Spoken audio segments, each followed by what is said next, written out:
എല്ലാ വർഷവും മഴക്കാല രോഗങ്ങളുടെ കൂടെ തന്നെ നമ്മൾ പറഞ്ഞു കേൾക്കുന്ന ഒരു അസുഖമാണ് H1N1 പനി.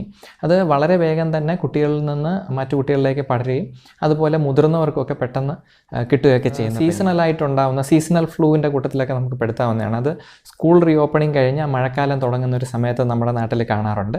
അതുപോലെ ഒരു ഡിസംബർ ജാനുവരി സമയത്തും ഒരുപാട് കുട്ടികളെ ബാധിക്കും. H1N1 ഉണ്ടാക്കുന്നത് ഇൻഫ്ലുവൻസ എന്ന് പറയുന്ന ഒരു വൈറസ് വകഭേദം ഇടയ്ക്ക് വരുന്നുണ്ടായിരുന്നു. അപ്പോൾ ഇതെല്ലാം ഒരേ തരത്തിലുള്ള സിംറ്റംസാണ് സാധാരണ കാണുന്നത്. അപ്പോൾ കടുത്ത പനിയും ഒരു ജലദോഷം, തൊണ്ടവേദന, തുമ്മൽ, മൂക്കടപ്പ് ഈ ഒരു രീതിയിലായിരിക്കും തുടങ്ങുന്നത്. അപ്പോൾ അത് കഴിയുമ്പോൾ ചില കുട്ടികൾക്ക് നല്ല ചുമയും കഫക്കെട്ടും പോലെയൊക്കെ ആവാം. ചിലർക്ക് വയറിളക്കവും ഛർദിയും ഒക്കെ ഉണ്ടാവാം. അപ്പോൾ ബ്ലഡൊക്കെ ചെക്ക് ചെയ്ത് നോക്കുമ്പോഴത്തേക്ക് ചില കുട്ടികൾക്ക് പ്ലേറ്റ്ലെറ്റ് കൗണ്ട് കുറവ്, ടോട്ടൽ കൗണ്ട് കുറവായിട്ടൊക്കെ കാണിച്ചു. സാധാരണഗതിയിൽ എല്ലാവർക്കും ഈ ടെസ്റ്റ് ഒന്നും വേണ്ടി വരാറില്ല. നമ്മൾ രോഗലക്ഷണങ്ങൾ വെച്ച് തന്നെയാണ് ട്രീറ്റ് ചെയ്യുന്നത്. വളരെ സീരിയസ് ആയിട്ടുള്ള പ്രശ്നങ്ങൾക്കുള്ളവർക്ക് മാത്രമേ ഇതിൻ്റെ ടെസ്റ്റൊക്കെ ചെയ്ത് കണ്ടുപിടിക്കുക. ഈ ലക്ഷണങ്ങളായിട്ട് വരുമ്പോഴത്തേക്ക് ഇതിനെ ഇൻഫ്ലുവൻസ ലൈക്ക്